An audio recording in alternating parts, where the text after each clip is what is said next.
To say I was leaning more towards buying a PlayStation 5 next generation would be a bit of an understatement. Clearly, I was giving Sony my money. I was going to get a PlayStation 5 first. Clearly, they were the ones that really kind of do the exclusive thing to the max and like the AAA games that I like, as well as the more realistic graphical style that I'm interested in.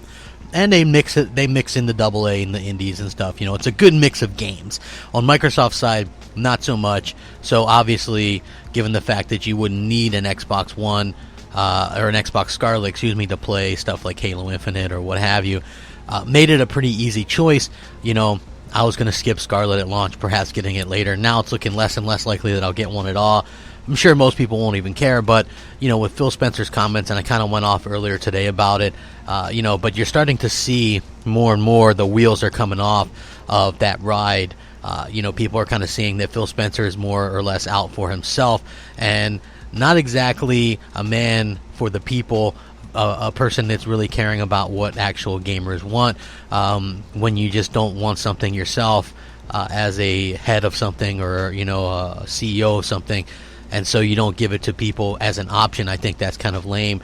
And the fact of the matter is, for me personally, I always said, whenever I bring up something like, why waste time on game streaming, or why waste time on this, and people will tell me, well, they're just options, and options are good. And when I bring up, well, why not give people an option for VR, people tell me, well, VR is niche, or who cares, or you're stupid, or whatever, you know what I mean? So for me personally, I just found it kind of funny that so many people were ready to jump on that fact and say, oh, well, VR is this, or VR is that.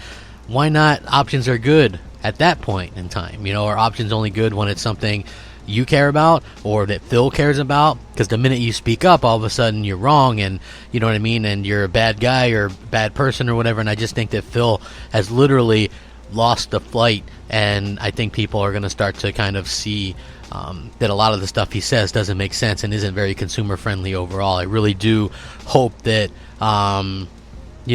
that something changes there, because I was already hesitant on it, and now for whatever reason he's deciding, hey, not only that, but we're only going to do things that I want to do. That to me is just complete and utter nonsense, and I don't think that it's right. So hopefully we can change that, and hopefully we can, as a collective, get people to go out there and do that. So I do hope that that's something that happens, and I hope that people speak out against Phil Spencer for a change, because, man, wouldn't that be a great thing? Wouldn't that be nice to see people actually come out there and say, hey, Phil is wrong here. We should be getting stuff that's more than just what he wants. And at the end of the day, I think that Sony gets it right with, they're going to take a chance with some things, and they're going to always deliver with the AAA games. But most of all, I wanted to point out, just again in a smaller video, that Phil Spencer is basically saying games that don't have multiplayer aren't things that he's interested in, isolation and things like that. So he's really telling you the direction that he's going right from the start, and I just find that to be kind of unbelievable.